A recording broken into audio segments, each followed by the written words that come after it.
Pemirsa, kita masih di Indonesia Lawyers Club dalam episode proyek Pulau Reklamasi tak terbendung. Sekarang kita giliran dari seniman senior dan tokoh Betawi, Pak Ridwan Saidi. Terima kasih Pak Karni. 2 minggu lalu saya ke Kamal.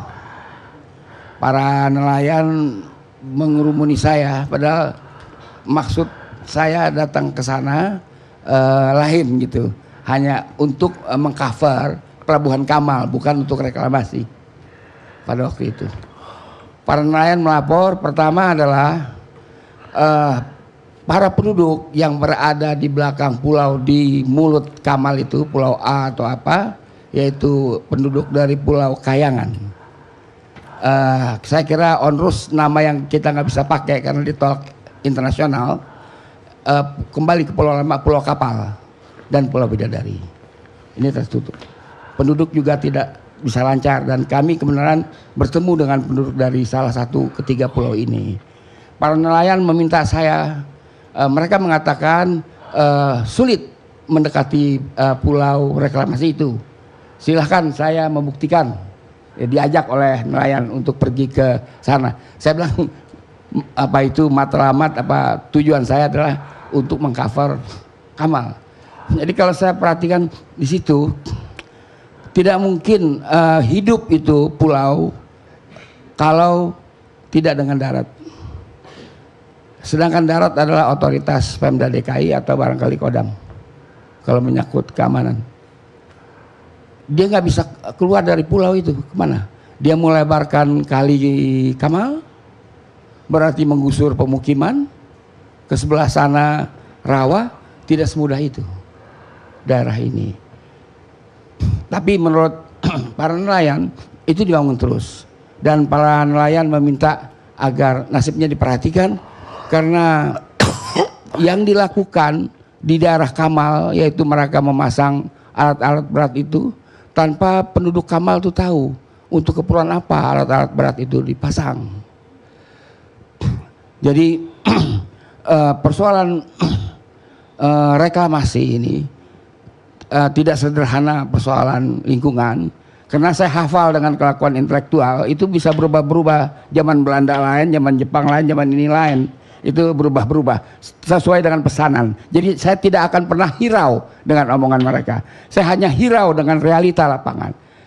Realita lapangan, rakyat menderita. Para nelayan terganggu. Dia tidak bisa dengan enak kita katakan, wahai nelayan, marilah kita bersama-sama berpindah. Sebagusnya Anda tinggal di kaki gunung, pagi-pagi melihat gunung gemunung, dan Anda boleh bermain dengan burung-burung yang berkicau di dahan-dahan pohon. Nggak bisa.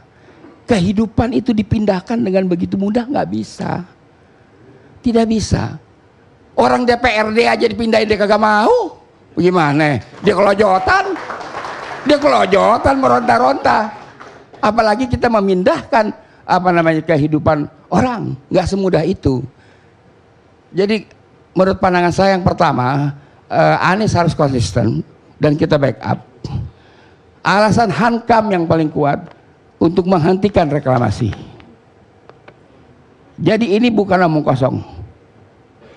Pembelian senjata aja batal kok. Kan polemiknya hebat juga.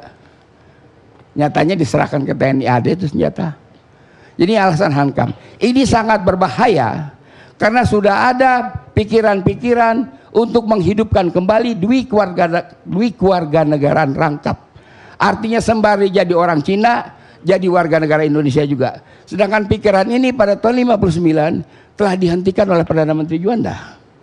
Sekarang hidupkan kembali. Saya doyan pelesiran ke daerah-daerah ini. Betapa banyak hunian-hunian yang dibangun oleh mereka itu kosong saja. Tidak ada pemukim, tidak ada aktivitas. Yang kita ketemu cuma babu-babu aja di situ. Penghuninya nggak ada. Untuk apa dia blok begini banyak hunian?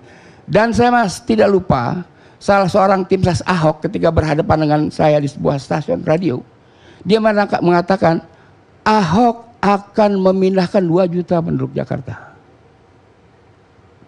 Itu di radio diucapkan. Saya lupa di pemancar apa diucapkan itu. Jadi ini persoalan keamanan. Persoalan keamanan. Jadi bukan sesederhana itu. Jadi makanya saya bilang ibu-ibu nanti siapkan lagi argumen untuk ngata-ngatain reklamasi kalau ini dibatalkan. Kalau saya udah hafal dengan kelakuan intelektual lah. Udah kenyang saya lihat kelakuan mereka.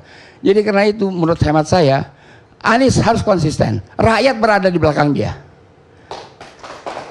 At least statistik rakyat Jakarta 58% berada di belakang Anies. Sekarang makin tambah.